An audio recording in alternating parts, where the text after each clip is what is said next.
Assalamualaikum warahmatullahi wabarakatuh. Halo semuanya, pada kesempatan kali ini kami akan mempresentasikan proyek yang berjudul Analis dan Prediksi Nilai Akhir Siswa. Seperti yang terlihat pada judul slide, proyek ini menggunakan dua tahapan utama. Tahap pertama adalah eksplorasi data analis atau EDA, yaitu proses untuk memahami isi dan pola yang terdapat dalam data. Tahap kedua adalah regresi linear berganda, yaitu metode yang digunakan untuk memperkirakan nilai akhir siswa berdasarkan beberapa faktor. Dataset yang kami gunakan terdiri dari data siswa pada mata pelajaran matematika dan bahasa Portugis. Melalui proyek ini, kami tidak hanya menginginkan hasil sebuah prediksi, tetapi juga ingin mengetahui faktor apa saja yang memiliki hubungan paling kuat dengan nilai akhir siswa. Presentasi akan membahas prosesnya secara berurutan dimulai dari pengenalan dataset, pemeriksaan kualitas data, analis, hubungan antar variabel, pembentukan model, sampai evaluasi hasil prediksi.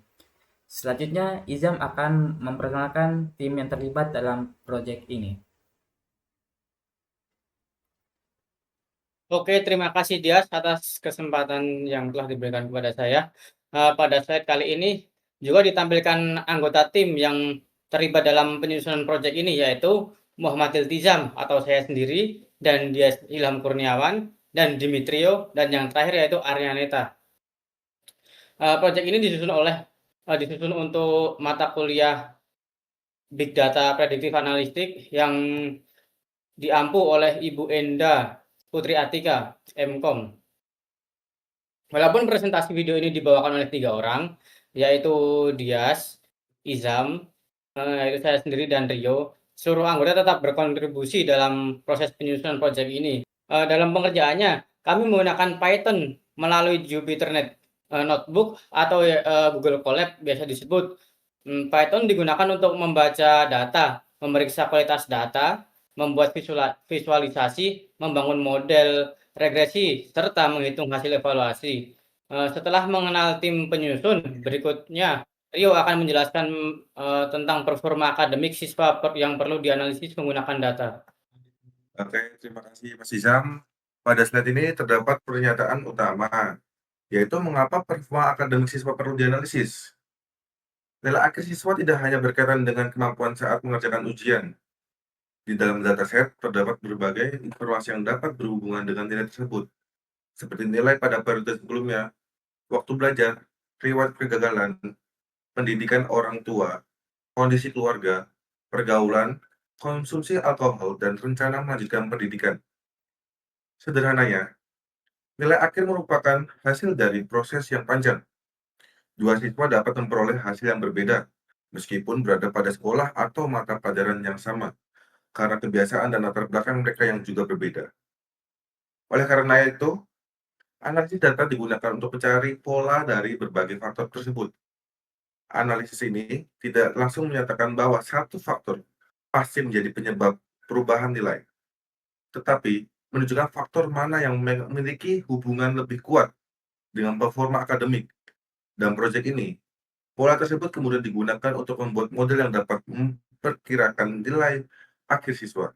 Oke, selanjutnya Dias yang akan menjelaskan dataset yang akan digunakan.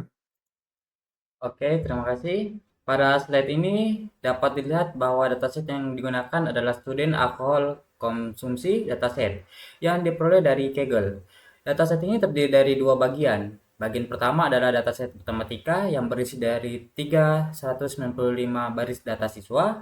Bagian kedua adalah dataset bahasa Portugis yang berisi 649 baris. Jadi, secara keseluruhan terdapat 1044 rekam data yang dianalisis. Masing-masing dataset memiliki 33 variabel. Variabel tersebut memuat informasi akademik, keluarga, kebiasaan belajar, hubungan sosial, kesehatan, abansi, serta gaya hidup siswa. Target ini yang diprediksi adalah G3, yaitu nilai akhir siswa. Pada dataset yang terdapat G1 sebagai nilai periode pertama dan G2 sebagai nilai periode kedua. Oke, dan selanjutnya Izam akan menjelaskan tujuan analisis yang ingin dicapai. pada bagian tujuan analisis ini, terdapat 5 tujuan utama dalam proyek, yaitu tujuan pertama adalah memuat dan memeriksa dataset matematika dan Portugis secara terpisah. Hal ini diperlukan karena keduanya memiliki jumlah data yang berbeda dan akan dibuatkan model masing-masing. Tujuan kedua adalah memeriksa tipe data serta missing value yang ada. Tahapan ini digunakan untuk memastikan apakah terdapat data kosong atau format data yang belum sesuai.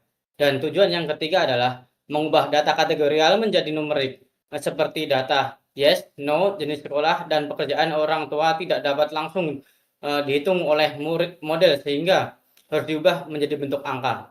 Tujuan yang keempat adalah menganalisis korelasi dan memilih fitur yang paling relevan terhadap nilai akhir.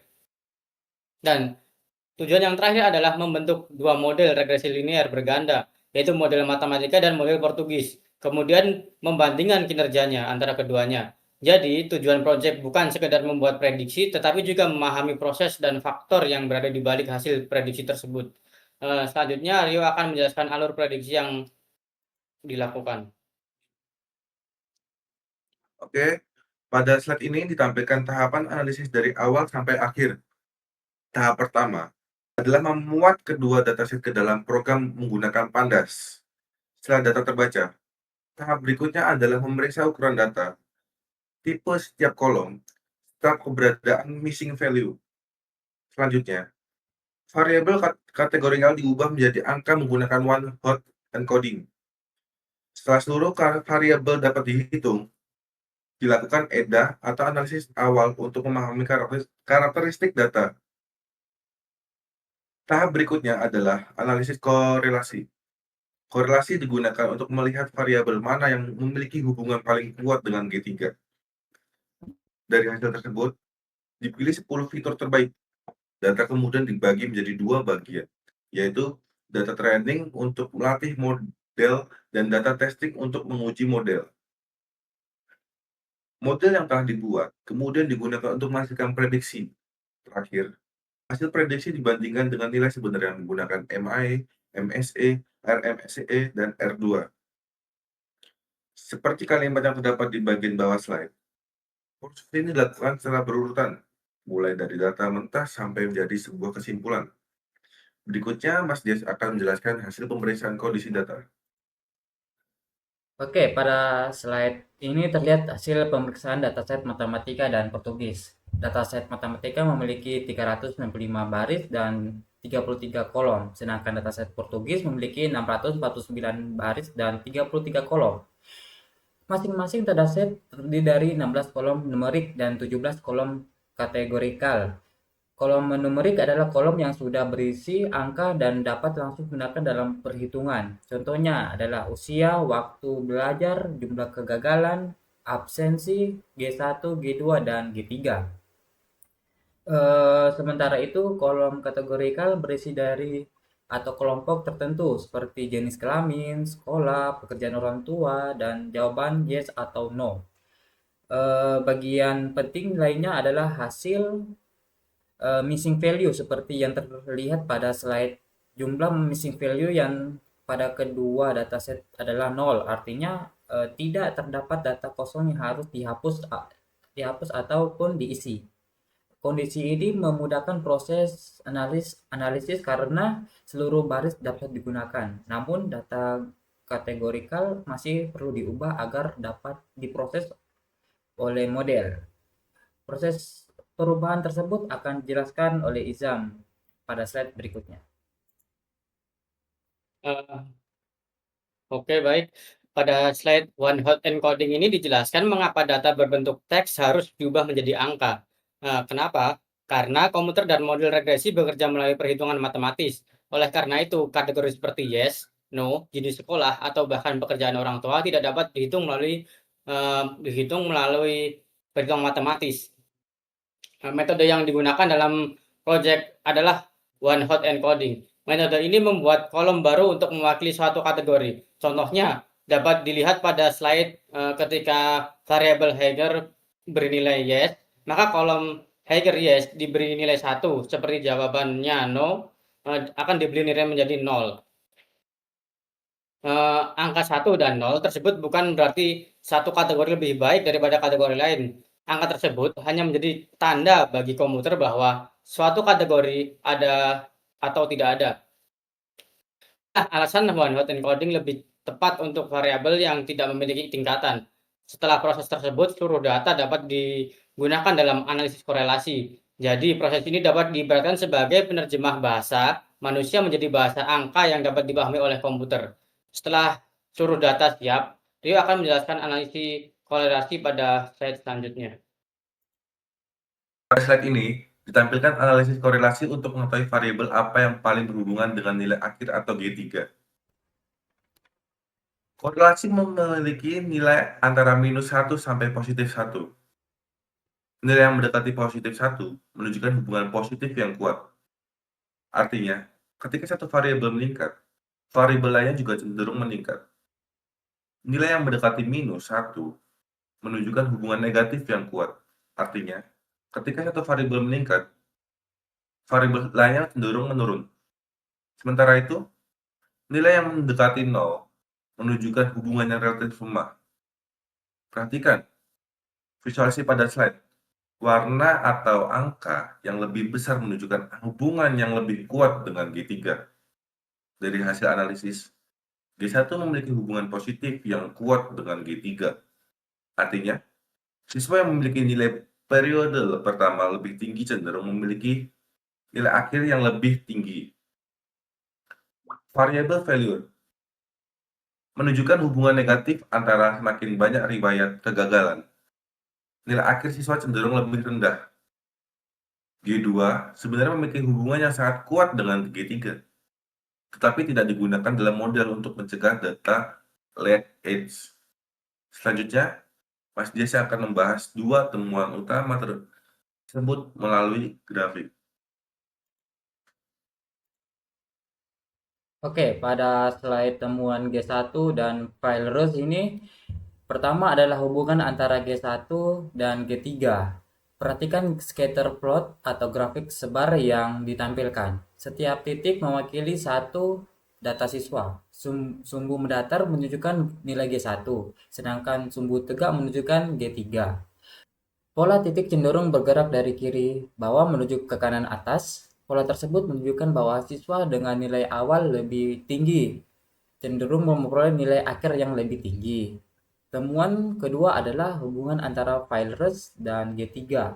Pada box plot, data dibagi berdasarkan jumlah kegagalan yang pernah dialami siswa. Kelompok dengan jumlah kegagalan lebih banyak cenderung memiliki nilai tengah G3 yang lebih rendah. Ini menunjukkan adanya hubungan negatif antara Failures dan nilai akhir. Namun, perlu dipahami bahwa grafik ini menunjukkan hubungan, bukan kepastian sebab akibat. Nilai siswa masih dapat dipengaruhi oleh faktor lain yang seluruhnya tercatat dalam dataset. Setelah memperoleh temuan tersebut, langkah selanjutnya adalah membentuk model prediksi yang akan dijelaskan oleh Bung Izam.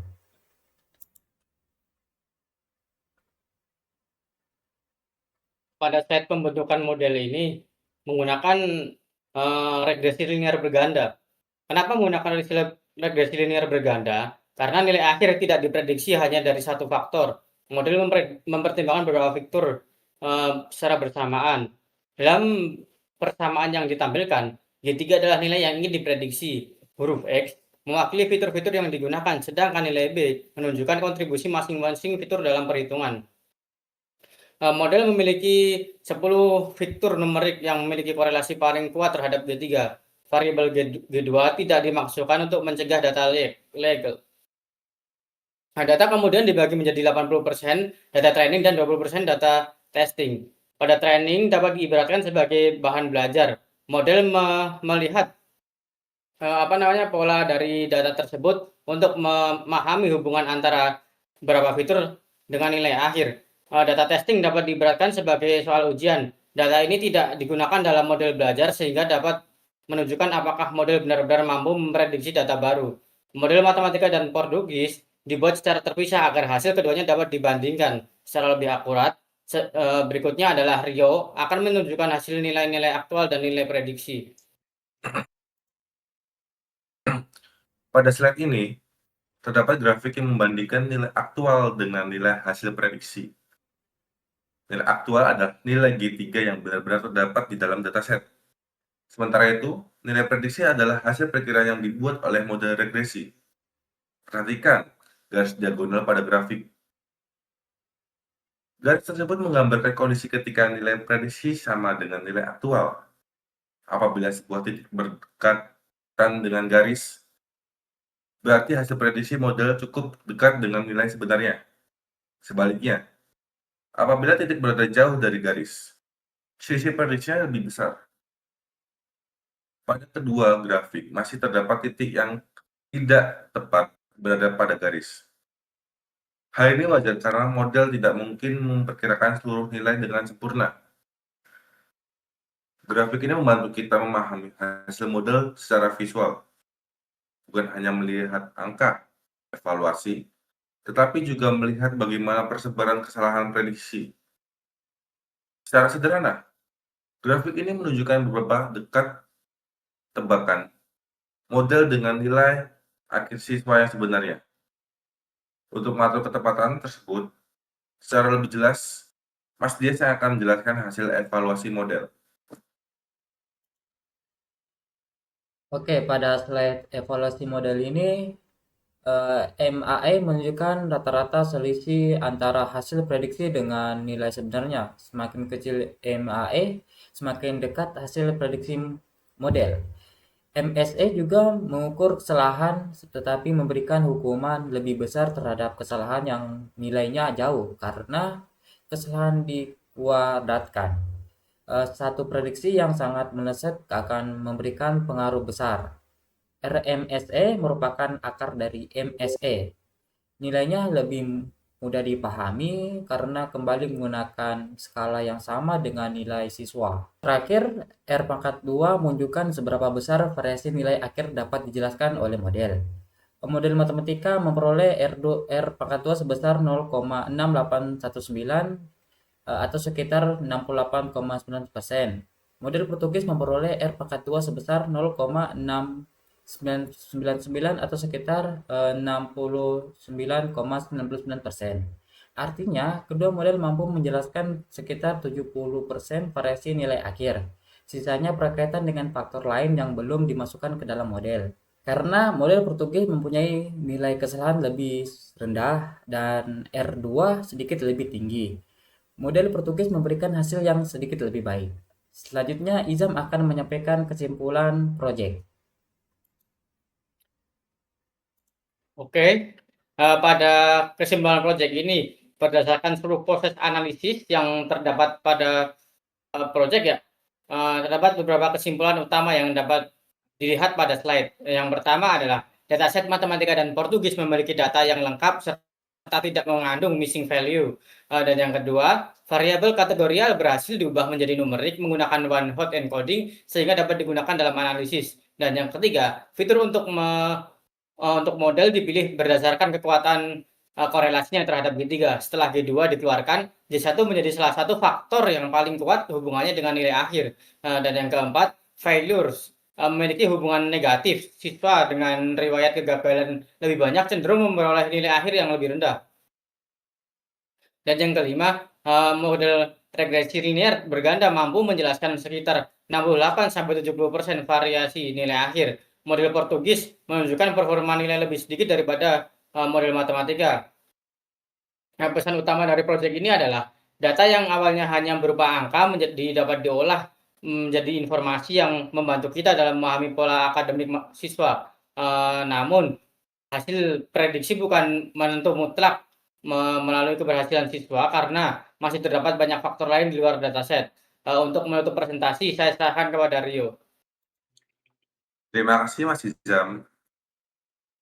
Demikian presentasi mengenai analisis dan prediksi nilai akhir siswa menggunakan eksplorasi data analis dan regresi linear berganda. Dari proyek ini, kami belajar bahwa proses data science tidak hanya berfokus pada pembuatan model.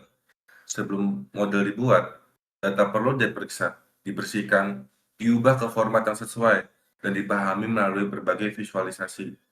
Kami juga melihat bahwa hasil prediksi harus dijelaskan dengan hati-hati. Model dapat membantu menemukan pola yang memberikan hasil, tetapi tidak dapat menggantikan penilaian manusia atau menentukan masa depan seorang siswa. Semoga presentasi ini dapat diberikan gambaran yang mudah dipahami mengenai bagaimana data akademik dapat dianalisis dan digunakan untuk membuat sebuah prediksi. Kami mengucapkan terima kasih kepada dosen pengampu dan semua pihak yang telah membantu dalam penyelesaian proyek ini. Terima kasih atas perhatian teman-teman semuanya. Sekian presentasi dari kami. Wassalamualaikum warahmatullahi wabarakatuh.